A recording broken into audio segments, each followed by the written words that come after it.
Hi dear students, this is Kema. Welcome back to our channel utipz. எல்லாருமே paramedical online application form fill பண்ணிருப்பீங்க. July 10th ஓட last date இன்னும் நமக்கு 9 days தான் இருக்குது. யாருக்கெல்லாம் தெரியாதோ இந்த awareness நீங்க spread பண்ணுங்க. இந்த வீடியோல நம்ம பார்க்க போறது most of the students வந்து நம்ம application form வந்து அப்ளை பண்ணியாச்சு. அடுத்து என்ன நடக்கும் மெடிக்கல் செலக்ஷன் கமிட்டில அப்படின்னு பாத்தீங்கன்னா இந்த ஜூலை 10ஆம் தேதிக்கு அப்புறமா நம்மளுடைய அப்ளிகேஷன் ஃபார்ம்ஸ் எல்லாத்தையும் மெடிக்கல் செலக்ஷன் கமிட்டி டீம் வந்து ஷார்ட் அவுட் பண்ணுவாங்க, எல்லாத்தையும் செக் பண்ணுவாங்க. செக் பண்ணிட்டு நம்மளுக்கு என்ன பண்ணுவாங்க அப்படின்னா அதுக்கு அடுத்த ரேங்க் லிஸ்ட் வந்து ரிலீஸ் பண்ணுவாங்க. ரேங்க் லிஸ்ட் வந்து எப்படி மெடிக்கல் செலக்ஷன் கமிட்டி வந்து ரெடி பண்ணுவாங்க அப்படின்னு பாத்தீங்கன்னா நம்மளுடைய அப்ளிகேஷன் நம்பர், நம்ம நேம் எல்லாம் இருக்கு இல்லையா நம்மளுக்கு அப்ளிகேஷன்ல, அதுல நம்மளுடைய சப்ஜெக்ட் மார்க்ஸ் எடுத்து கட் ஆஃப் கால்குலேஷன் பண்ணுவாங்க. அதுக்கடுத்து நம்மளுக்கு கம்யூனிட்டி வைஸ் என்ன ரேங்க் வருது அப்படிங்கறத மென்ஷன் பண்ணுவாங்க. அதுக்கடுத்து ஜெனரல் ரேங்க் கொடுப்பாங்க இந்த மாதிரி. சோ இதுல ஜெனரல் ரேங்க் வந்து எதுக்கு யூஸ் ஆகும் அப்படின்னு பாத்தீங்கன்னா கவுன்சிலிங் அட்டென்ட் பண்ண நம்மளுக்கு ஜெனரல் ரேங்க் வச்சுதான் என்ன பண்ணுவாங்க கூப்பிடுவாங்க. கம்யூனிட்டிங்கிறது எதுக்கு யூஸ் ஆகும்னா நம்மளுக்கு கவுன்சிலிங் அட்டென்ட் பண்றதுக்கு முன்னாடி இந்த மாதிரி ஒரு சீட் வேகன்சி பொசிஷன் வந்து நம்மளுக்கு கொடுப்பாங்க. என்னென்ன கோர்சஸ்க்கு என்னென்ன காலேஜ்ல என்னென்ன கம்யூனிட்டி வைஸ் நம்மளுக்கு சீட்ஸ் இருக்கு அப்படிங்கறத, இதுல உங்க கம்யூனிட்டி வைஸ் எவ்வளவு சீட்ஸ் இருக்கோ அதை பார்த்துட்டு தான் நீங்க என்ன பண்ணணும், சாய்ஸ் ஃபில்லிங்ல வந்து என்ன கோர்ஸ் வேணும் என்ன காலேஜ் வேணும் அப்படிங்கறத நீங்க ஆட் பண்ணணும்.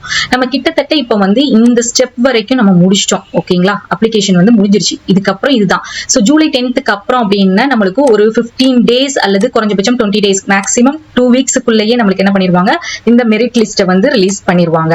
சோ நெக்ஸ்ட் அதுக்கடுத்து என்ன நடக்கும் அப்படின்னு பாத்தீங்கன்னா ஒரு 1 weekக்கு கழிச்சு என்ன பண்ணிடுவாங்கன்னா கவுன்சிலிங் ஷெட்யூல் டேட் அப்படிங்கிறது கொடுப்பாங்க. கவுன்சிலிங் ஷெட்யூல் டேட்னா என்ன அப்படின்னா எத்தனை பேருக்கு ரேங்க் லிஸ்ட் ரிலீஸ் பண்ணாங்களோ அத்தனை பேருக்குமே ஒரே நேரத்துல, இப்ப வந்து பாத்தீங்கன்னா போன வருஷம் ஃபர்ஸ்ட் ரேங்க்ல இருந்து 58,104 பேருக்கு ரேங்க் லிஸ்ட் ரிலீஸ் பண்ணாங்க.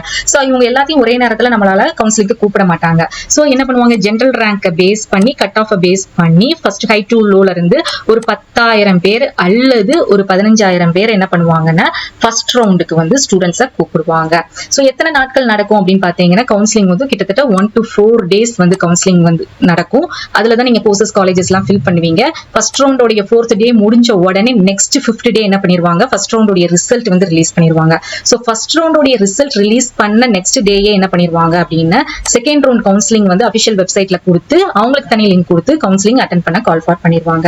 ஓகே, இப்போ ஃபர்ஸ்ட் ரவுண்ட் ஸ்டூடெண்ட்ஸ்க்கு எல்லாமே முடிஞ்சதுக்கு அப்புறமா என்ன ரிசல்ட் வந்ததுக்கு அப்புறமா அதுக்கடுத்து நெக்ஸ்ட் டேயே ப்ரொவிஷனல் அலாட்மெண்ட் ஆர்டர் கொடுத்துருவாங்க. இது என்ன அப்படின்னு பாத்தீங்கன்னா உங்களுக்கு கவுன்சிலிங்ல என்ன கோர்ஸ் கிடைச்சிருக்கு என்ன காலேஜ் கிடைச்சிருக்கு அப்படிங்கிற ஆர்டர், கன்ஃபர்மேஷன் ஆர்டர். இந்த ஆர்டரை நீங்க நம்ம எப்ப லாகின் ஐடி போட்டு நம்ம கவுன்சிலிங் அட்டென்ட் பண்ணுமோ அதுலயே தான் நீங்க டவுன்லோட் பண்ணி எடுக்கணும். அதுக்கு ஒரு லாஸ்ட் டேட் கொடுப்பாங்க.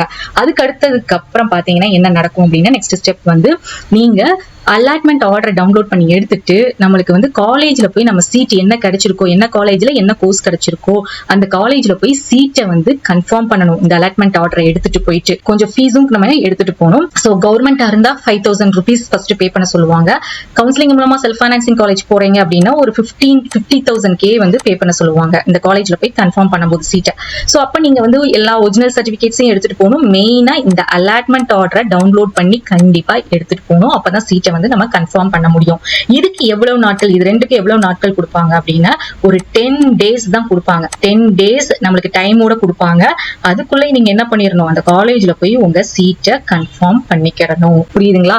சோ இதே மாதிரிதான் செகண்ட் ரவுண்டுக்கு இப்படி நடக்கும். சோ இதுதான் நம்மளுக்கு எந்த டேட்ல வந்து நடக்கும் அப்படிங்கறத இங்க கவுன்சிலிங் ஷெட்யூல் டேட்னு இருக்கு பாத்தீங்களா, இதுல மென்ஷன் பண்ணி நம்மளுக்கு ரிலீஸ் பண்ணுவாங்க. சோ ஹோப் நம்மளுக்கு ரேங்க் லிஸ்ட் வந்து இந்த ஜூலை 10th முடிஞ்சிருச்சு அப்படின்னா ஜூலை எண்ட்ல ரேங்க் லிஸ்ட் ரிலீஸ் பண்ணிடுவாங்க. மெடிக்கல் செலக்ஷன் கமிட்டி எண்ட்ல ரேங்க் லிஸ்ட் ரிலீஸ் பண்ணிட்டாங்கன்னா இமீடியட்டா 1 weekலயே ஆகஸ்ட் 2nd வீக்ல கவுன்சிலிங் ஷெட்யூல் கொடுத்துட்டு அதுக்கடுத்த வீக்லயே என்ன பண்ணிடுவாங்க, ஆகஸ்ட்லயே நம்மளுக்கு கவுன்சிலிங்க வந்து ஸ்டார்ட் பண்ணிடுவாங்க. சோ மோஸ்ட் ப்ராபபிலி நம்ம காலேஜ் எப்போ போய் ஜாயின் பண்ணலாம் அப்படின்னு பாத்தீங்கன்னா செப்டம்பர்ல போய், ஆகஸ்ட் முடிஞ்சிச்சுன்னா காலேஜ் ஜாயினிங் டேட் வந்து நம்மளுக்கு செப்டம்பர்ல போய் நம்ம என்ன பண்ணிடலாம், ஜாயின் பண்ணிடலாம். சோ அதனாலதான் இந்த தம்ப்நெயில்ல வந்து எதெல்லாம் வந்து இம்பார்ட்டன்ட் அப்படிங்கறத இங்க ஆஸ்ட்ரிக் கொடுத்துருக்கேன். ஓகேங்களா, இந்த ஏஆர் நம்பர் வந்து நிறைய பேர் கேக்குறீங்க. இந்த ஏஆர் நம்பருங்கிறது நம்மளுக்கு போன வருஷமும் கிடையாது, அந்த முந்தின வருஷத்தோட முடிஞ்சிருச்சு. இது அப்ளிகேஷன் ரெஃபரர் நம்பர் அப்படின்னு சொல்லுவாங்க. ரேங்க் வந்து ரிலீஸ் பண்ணிட்டு இருந்தாங்க. இப்போ இந்த ஸ்டெப் வந்து கிடையாது. சோ நம்மளுக்கு இனி நடக்கக்கூடிய இனி அடுத்து என்ன அப்படின்னு பாத்தீங்கன்னா இத்தனை ஸ்டெப்ஸ் வந்து நம்மளுக்கு நடக்கணும். அதைத்தான் இப்ப வந்து உங்களுக்கு டேட்டோட மென்ஷன் பண்ணிருக்கேன். ஹோப் இப்ப தெளிவா புரிஞ்சிருக்கும்னு நினைக்கிறேன். தேங்க்ஸ் ஃபார் வாட்சிங்.